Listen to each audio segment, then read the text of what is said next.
So eToro is a social trading platform. So think Twitter, and then on top of it, think a trading system on top, with also paper money for people to be able to practice.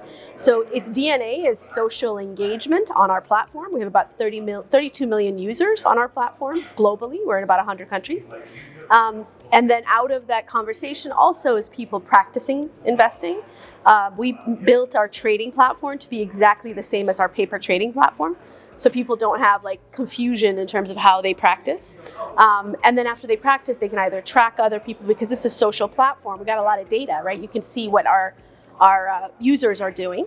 And then people trade either digital assets. We have crypto assets. They can trade options. We just recently purchased an options company and integrated it. They can do stocks, ETFs, and hopefully more in the future. In the globe, there's more, even more. Not futures yet, but given the kind of usership we have, that could be an interesting area for us as well. It's really interesting. The short answer I give people is like tomorrow's investors now. So we've captured tomorrow's investors now. So our demographic is really sort of a big hump of millennials in the middle. And then the tail end is young Xers and older Zers, right? So it is a very much a future demographic platform.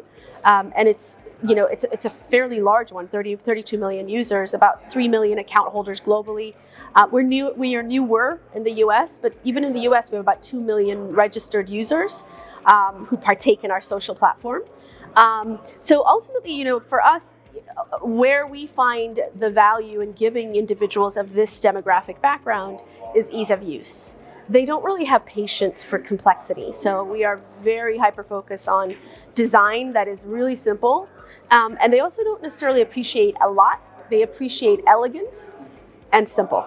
And so just keeping true to those elements, the way we approached options when we bought the options company we did, which was Gatsby, we were looking for an options user experience that wasn't trying to like overpower you, trying to be technical, but rather like help you understand what the directional thing you were trying to do. So very much user experience is big for us. I mean, part of it, as you know, is there has been a retail revolution in the last 10 plus years, right? COVID really accelerated that, but it was happening under the ground for a long time. And so eToro really felt like it could be at the tip of that spear, and it is globally. And so really just making sure that we took advantage of that secular trend. And we personally believe that trend is not gone. It's just that interest rates has put a little bit of a pause, like it has everything else in our economy. But we are still seeing people engage, activate, and converse in our universe. Yeah, we are a self-directed platform, right? So ultimately, we don't have, we're not trying to tout to be an advisory platform, for example, right? And so people come to do their self-directed investing or trading with us. So that could be something that's short-term, like our options platform. Now with the kind of instruments that are made available, people can partake in options either in short or long-term sort of strategies. But it could also be long-term. We have people who buy, SPY, ETF to anchor their portfolio, or bill to counterbalance what's happening in interest rate environment. So you kind of see like an all of the above strategy, which is what we want, right? We want retail investors to recognize that you don't just take one dish, the diversification matters. And so we see like instrument diversification among these users. Because they are younger, you also see them buying things that maybe right now feel like they're not being celebrated, like technology, but ultimately they feel that's the winner in the secular trend of investing.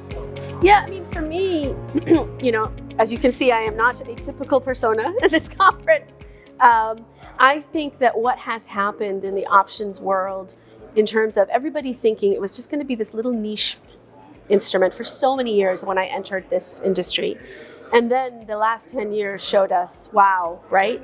There's so much more that other retail investors could partake in. That journey didn't bring everybody along, right?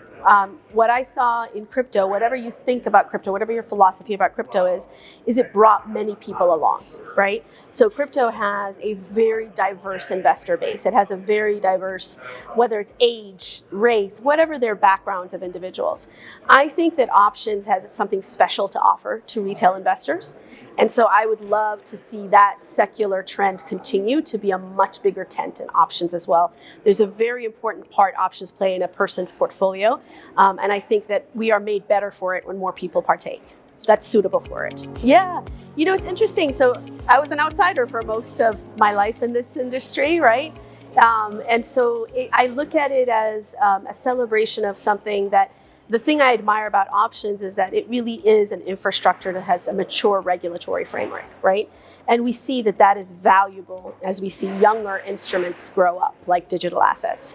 So to me, it's a celebration of the fact that it is possible to have mature infrastructure and regulation and industry discipline around instruments that are fairly complex and in some ways more risky than others, right?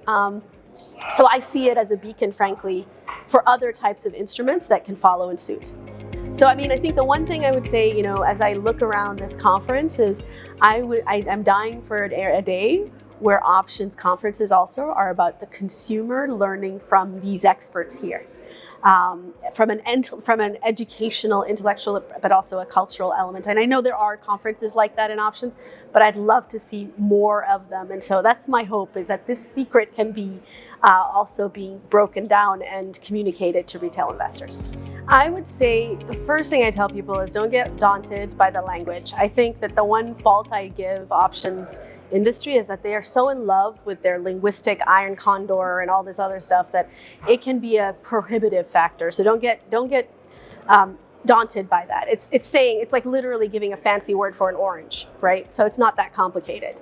And then the second thing I tell them is, the beauty of this space is that it allows you to take frequent risk in smaller increments. And that is a magic combination.